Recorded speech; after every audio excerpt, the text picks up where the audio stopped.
ವಿದ್ಯಾರ್ಥಿಗಳೇ, ನಾವು ಇವತ್ತು ಡಾಕ್ಟರ್ ಎಚ್ ಎಸ್ ಸತ್ಯನಾರಾಯಣ ಅವರು ಬರೆದಿರತಕ್ಕಂತಹ ಲೇಖನ ಯುವಜನಾಂಗ ಮತ್ತು ಧಾರ್ಮಿಕ ಸಾಮರಸ್ಯ ಅನ್ನುವಂತಹ ವಿಚಾರದ ಕುರಿತಾಗಿ ಒಂದಷ್ಟು ಅಂಶಗಳನ್ನ ಅವಲೋಕನ ಮಾಡುವಂತ ಪ್ರಯತ್ನ ಮಾಡ್ತೀವಿ.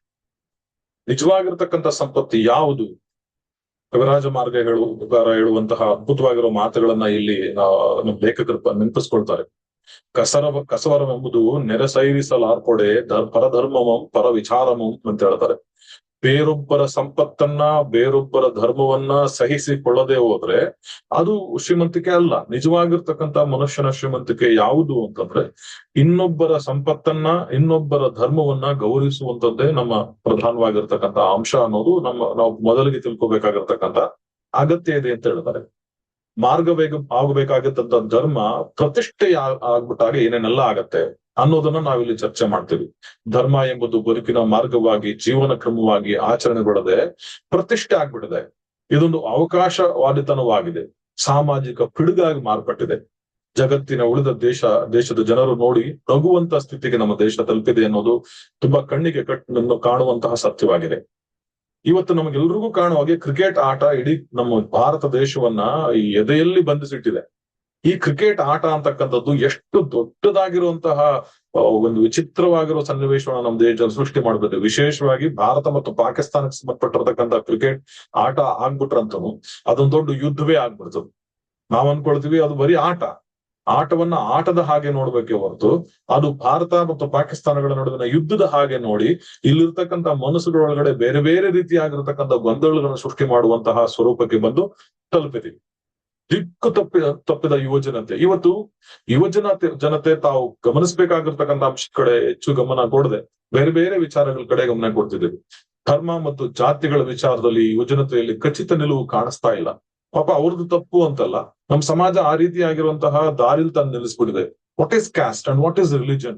ಈ ತರದ ಪ್ರಶ್ನೆಗಳು ಬಂದಾಗ ಇದು ನಿಜವೋ ಸುಳ್ಳು, ಯಾವ್ದು ಸರಿ ಯಾವ್ದು ತಪ್ಪು, ಈ ಅಂಶಗಳನ್ನ ಅರ್ಥ ಮಾಡ್ಕೊಳಕ್ ಆಗದೆ ಇರತಕ್ಕಂಥ ಗೊಂದಲದಲ್ಲೂ ಕೂಡ ನಮ್ಮ ಯುವಜನಾಂಗ ಇರೋದನ್ನ ನಾವು ಗಮನಿಸ್ಕೊಳ್ಬಹುದು.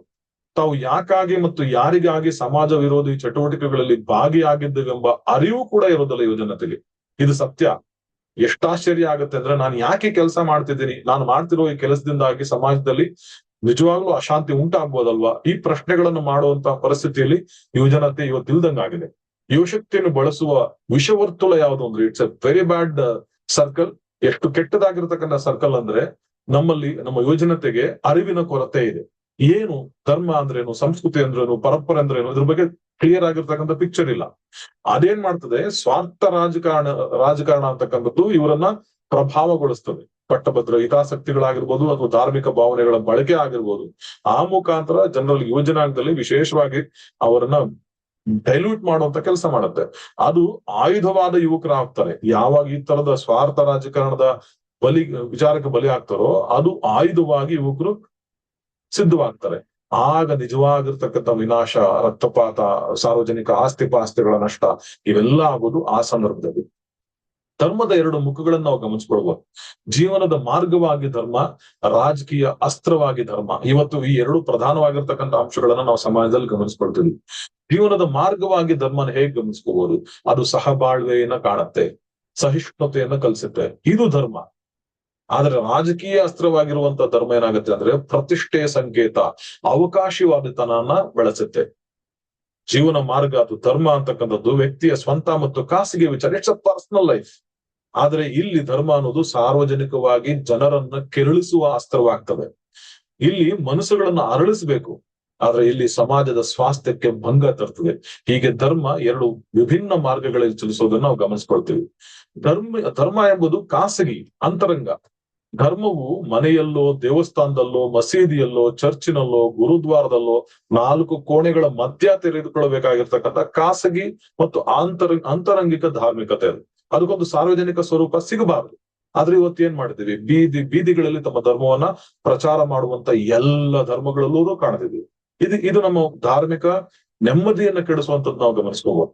ಬೀದಿಗೆ ಬಿದ್ದಾಗ ಹುಟ್ಟುವ ಸಾಮಾಜಿಕ ಭಂಗ, ಅದು ಶಬ್ದ ಮಾಲಿನ್ಯ ಆಗ್ಬೋದು, ಅಸಹಾಯಕತೆ ಆಗಿರ್ಬೋದು, ದೇಶದ ವಿಭಜನೆಯ ಮಾತುಗಳಾಗಿರ್ಬೋದು, ಇವೆಲ್ಲವೂ ಕಾಣಿಸುತ್ತೆ ಯಾವಾಗ ಧರ್ಮ ಅಂತಕ್ಕಂಥದ್ದು ಬೀದಿಗೆ ಬರುತ್ತೋ ಆಗ. ಶಿಕ್ಷಣ ಹೆಚ್ಚಿದರೆ ಕಣ್ಮರಿಯಾದ ವಿವೇಕ.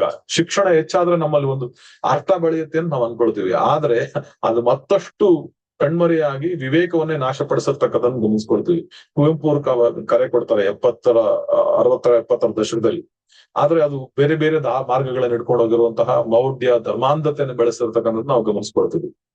ಕುವೆಂಪು ಅವರು ಹೇಳುವಂತ ಅದ್ಭುತವಾಗಿರೋ ಮಾತಿದು, 100 ದೇವರನ್ನೆಲ್ಲ ನೌಕಾಚೆ ದೂರ, ಭಾರತಾಂಬೆಯೇ ದೇವಿ ನಮಗಿಂದು ಪೂಜಿಸುವ ಭಾರ, ಗುಡಿ ಚರ್ಚು ಮಸೀದಿಗಳ ಬಿಟ್ಟು ಹೊರ ಬನ್ನಿ ಅನ್ನುವಂತ ಕರೆ ಇದೆ ನೋಡಿ.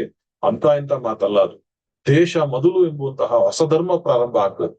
ನಮ್ಗೆ ನಮ್ಮ ದೇಶದ ಬಗ್ಗೆ ಇರ್ತಕ್ಕಂಥ ಪ್ರೀತಿ ಕಡಿಮೆ ಆಗೋಗಿದೆ, ಧರ್ಮಗಳ ಮೇಲೆ ಇರ್ತಕ್ಕಂಥ ಪ್ರೀತಿ ಹೆಚ್ಚಾಗ್ತಿದೆ. ಇದು ಎಲ್ಲೂ ಕಾಣದೇ ಇರ್ತಕ್ಕಂಥ ವಿಚಿತ್ರವಾಗಿರೋ ಸನ್ನಿವೇಶ ನಮ್ಮ ಭಾರತದಲ್ಲಿ ಕಾಣಿಸ್ತಿರ್ತಕ್ಕಂಥದ್ದು. ಮನ್ವಂತರದ ಹರಿಕಾರರು ಪರಂಪರೆಯ ಅರಿವು ಬೇಕು ನಮ್ಗೆ ಅಂತ ಹೇಳ್ತಾರೆ, ಮನಸ್ಸುಗಳ ಸಮನ್ವಯ ಬೇಕು ಅಂತ ಹೇಳ್ತಾರೆ. ಅದ್ರ ಜೊತೆ ಹೊಸ ಚರಿತ್ರೆಯ ನಿರ್ಮಾಣ ಆಗ್ಬೇಕು ಅಂದ್ರೆ ನಮ್ಗೆ ಇವು ಎಲ್ಲದರ ಅರಿವು ನಮ್ಗಿರ್ಬೇಕು. ಧರ್ಮ ಮನಸ್ಸುಗಳನ್ನ ಅರಳಿಸ್ಬೇಕೆ ಹೊರತು ಕೆರಳಿಸಬಾರದು ಅನ್ನೋದು ನಮ್ಗೆ ಪ್ರಧಾನವಾಗಿರ್ತಕ್ಕಂಥ ಅಂಶ. ಇದ್ರ ಜೊತೆಗೆ ನಮ್ಗೆ ಕನೆಕ್ಟ್ ಆಗುವಂತ ಮತ್ತೊಂದು ಅಂಶ ನಾವು ಗಮನಿಸೋದಾದ್ರೆ,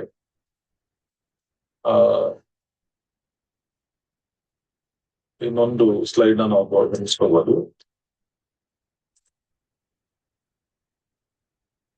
ಇದು ಹೇಗೆ ಯುವಜನತೆ ಮತ್ತು ಧಾರ್ಮಿಕ ಸಾಮರಸ್ಯ ಅಂತಕ್ಕಂಥದ್ದು ಕವಿರಾಜ ಮಾರ್ಗಕಾರ ಇಡೀ ಈ ಪ್ರಬಂಧವನ್ನ ನಾವು ಪರಿಚಯ ಮಾಡ್ಕೊಳ್ಳೋದಾದ್ರೆ, ಕವಿರಾಜ ಮಾರ್ಗಕಾರ ಹೇಳುವಂತ ಮಾತು, ಯುವಜನತೆ ಎದುರಿಸ್ತಿರ್ತಕ್ಕಂಥ ಸವಾಲುಗಳು, ಜೊತೆಗೆ ಯುವಜನತೆ ಮತ್ತು ಅವಳ ಅದಾದ ನಂತರ ಸಾಮಾಜಿಕ ಸಾಮರಸ್ಯ ಮತ್ತು ಯುದ್ಧ ಮನೋಭಾವ ಯಾಕೆ ಬೆಳೀತಾ ಇದೆ ಅಂತೇಳಿ, ಧರ್ಮ ವೈಯಕ್ತಿಕವಾಗಿ ಯಾಕಿದ್ರೆ ಹೆಂಗಿದ್ರೆ ಹೇಗಿರುತ್ತೆ ನಮ್ಮ ಸಮಾಜ ಅಂತೇಳಿ, ಅದ್ರ ಜೊತೆಗೆ ಕುವೆಂಪು ಕೊಡುವಂತಹ ಚಿಂತನೆಗಳು, ಇದೆಲ್ಲದರ ಹಿಂದೆ ನಮ್ಗೆ ಇವ್ ಯಾವುದು ಮುಖ್ಯ ಆಗಲ್ಲ, ನಮ್ಮ ದೇಶ ಹಾಗೂ ನಮ್ಮ ದೇಶದ ಐಕ್ಯತೆ ಮುಖ್ಯ ಆಗತ್ತೆ ಅನ್ನೋ ಅಂಶಗಳನ್ನ ಅದ್ಭುತವಾಗಿ ಚಿತ್ರಿಸ್ಕೊಟ್ಟಿರ್ತಕ್ಕಂತಹ ಒಂದು ಪೋಸ್ಟರ್ ಇದೆ.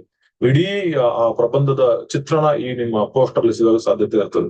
ಹಾಗಾಗಿ ಯುವಜನತೆ ಮತ್ತು ಧಾರ್ಮಿಕ ಸಾಮರಸ್ಯ ಅನ್ನುವಂಥದ್ದು ಒಂದು ಅದ್ಭುತವಾಗಿರೋ ಚಿಂತನೆ. ಇವತ್ತಿನ ಯುವಕರು ಹೇಗೆ ನಾವು ಧರ್ಮವನ್ನ ಮುಖಾಮುಖಿ ಆಗ್ಬೇಕು, ಈ ರಾಜಕೀಯ ಪ್ರೇರಿತವಾಗಿರ್ತಕ್ಕಂಥ ವಿಚಾರಗಳಿಂದ ದೂರ ಉಳಿಬೇಕು, ನಮ್ಮ ವೈಯಕ್ತಿಕವಾಗಿರ್ತಕ್ಕಂಥದ್ದನ್ನ ನಾವು ವೈಯಕ್ತಿಕವಾಗಿ ಹೇಳ್ಬೇಕು, ಸಾರ್ವಜನಿಕವಾಗಬೇಕಾಗಿರ್ತಕ್ಕಂಥದ್ದನ್ನ ಸಾರ್ವಜನಿಕವಾಗಿ ಹೇಳ್ಬೇಕು. ಇದನ್ನ ಹೇಗೆ ನಾವು ಮುಖಾಮುಖಿ ಆಗ್ಬೇಕು ಅನ್ನೋದನ್ನ ಕುವೆಂಪುರಂತಹ ಚಿಂತನೆಗಳ ಮುಖಾಂತರ ನಮಗೆ ಪರಿಚಯ ಮಾಡಿಕೊಟ್ಟಿರ್ತಕ್ಕಂಥ ಡಾಕ್ಟರ್ ಎಚ್.ಎಸ್. ಸತ್ಯನಾರಾಯಣ ಸರ್ ಅವರಿಗೆ ಧನ್ಯವಾದಗಳನ್ನ ಹೇಳ್ತಾ, ಇದು ನಿಮ್ಮ ಯುವಜನತೆ ಮತ್ತು ಧಾರ್ಮಿಕ ಸಾಮರಸ್ಯ.